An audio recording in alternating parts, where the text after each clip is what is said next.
Hey guys, so 'tis the season for family get-togethers, parties, fall and winter events every weekend, lots of things for the kids to do.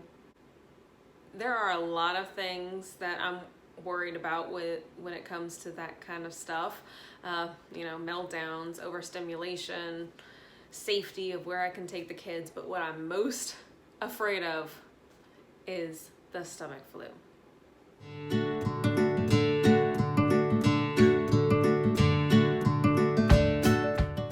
So this is just my little PSA about the stomach flu.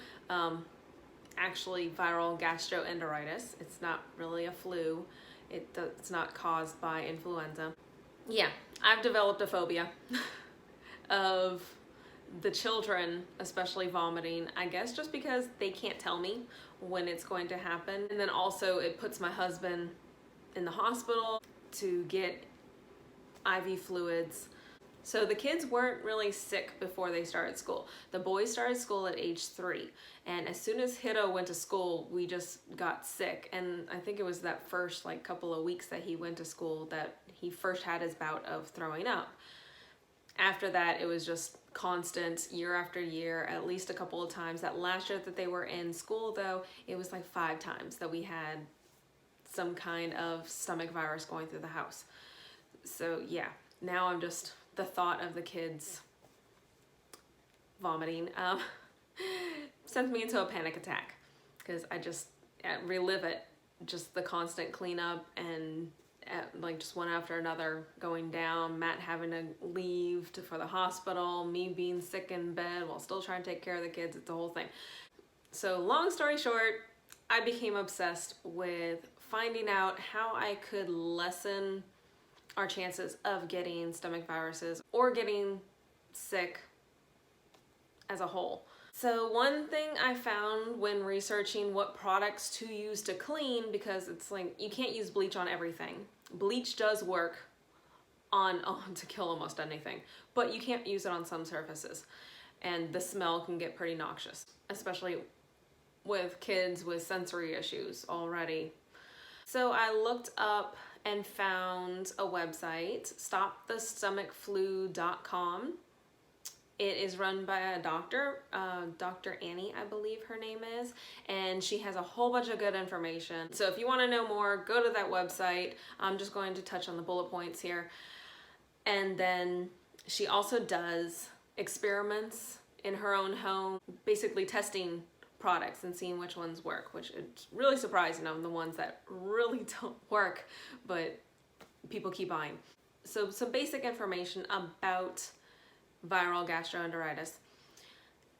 The incubation period can be anywhere from a couple of hours to 72 hours. Depending on which virus you are infected with, you can already be contagious in that incubation period. So you don't even know that you have it in your system, and you can already be spreading it to other people through your saliva and whatnot. Then once you get sick, that can last up to 72 hours, typically 24 hours. That's why they always call it a 24-hour bug. And then after that, though, what's different from just being sick with something that causes like fever, congestion, everyone says that after the fever breaks, 24 hours, you're in the clear. Not with viral gastroenteritis. 72 hours.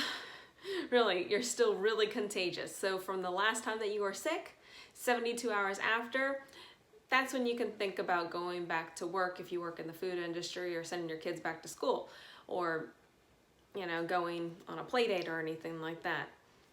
You're most likely going to still shed the virus and spread it. A lot of people are still contagious up to a week after. Some people can still be contagious for weeks or months out. It can also live on surfaces for weeks.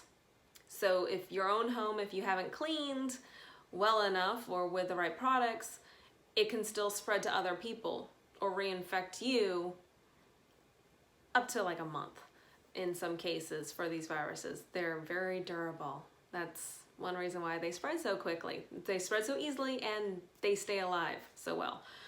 And nothing can really kill them other than some of these products. So, like I already said, bleach is always an option to kill these viruses. Some other ones that I found are healthcare grade products.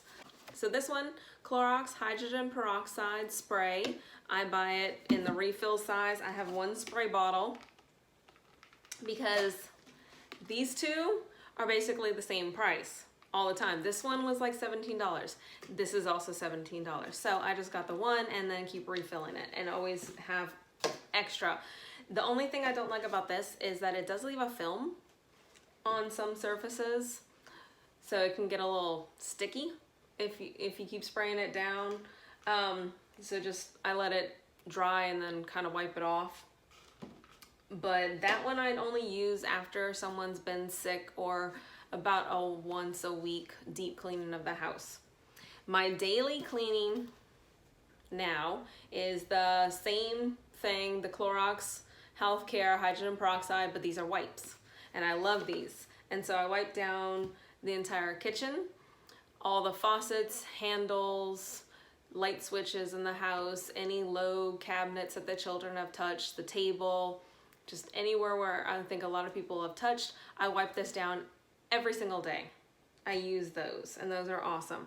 So going back to that website, the stopthestomachflu.com, some of her experiments, she does some like really good like cleaners or cleaners that you can buy in store, and she compares it to things like regular old 80-cent bottle of hydrogen peroxide that you could buy at any store.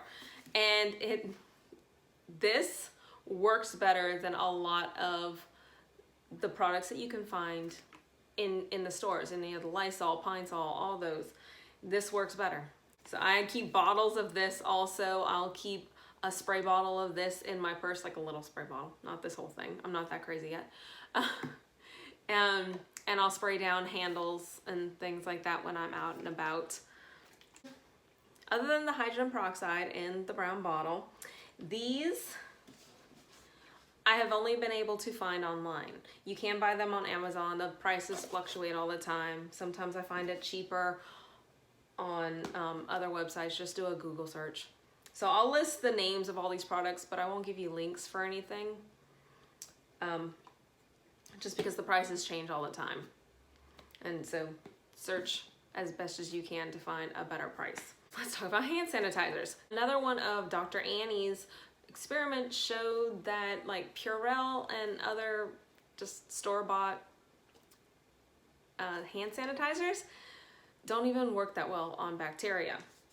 One of the ones that does work well in her experiments and is actually one of the only ones that are clinically proven to kill norovirus, which is one of the leading causes of viral gastroenteritis, is, again, Clorox Bleach-Free Hand Sanitizer. So it's a liquid. It evaporates very quickly and doesn't leave any kind of residue. I also bought little ones and I carry it in my purse. These I also like to put a couple of drops of essential oils like thieves in it, and it just gives it a pleasant scent. Everyone always says that they love the scent of my hand sanitizer, but this just smells like alcohol. So why am I even talking about all this? Well, because it's affected us so much over the years. Also, spread a little more information about how, like, no, most of the cleaning products that you can find at the stores don't work on certain viruses. And they don't claim to. But the ones that do claim to are like the healthcare grade ones are only available to purchase online, which I didn't know about. And that's, you know, how ineffective most hand sanitizers are on the market.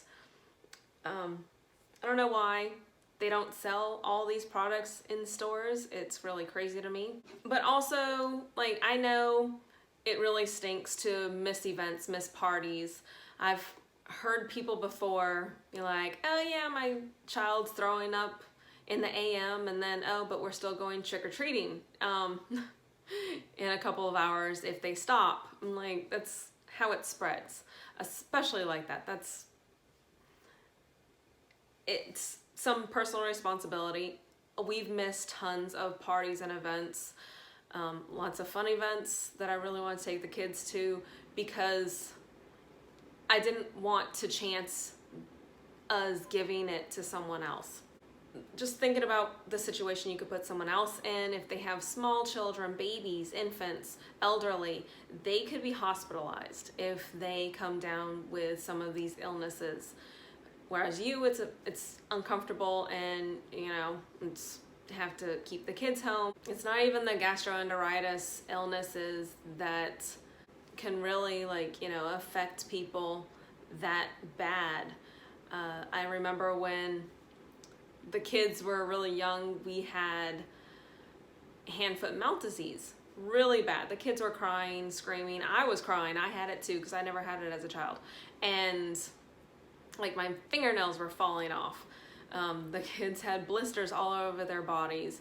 And I was told by a doctor that they could go back as soon as their fever broke, which was after the first day. But then it's still contagious until the blisters heal over. So I didn't go to work. I kept the kids home from school until I made sure that they weren't contagious anymore, because they were in a special education class and had medically fragile children in that class, and I wasn't going to put other children in that situation of going through what I just saw my own kids going through. And that goes back to why I titled this video, Help Stop the Stomach Flu, because you can, by knowing which products actually kill the viruses, by knowing what hand sanitizers can actually help stop the spread of certain viruses, by knowing that even if a doctor says you're in the clear at 24 hours after you've stopped vomiting, that you probably are going to spread it to more people if you're already out in public before the 72 hours. And I just hope that you found some useful information in this video. There's a lot more, like I said, on Dr. Annie's website, stopthestomachflu.com. I will put a link to that down in the description. Yeah, it's no fun for anyone, especially when it's children throwing up. So do your part to help stop the stomach flu.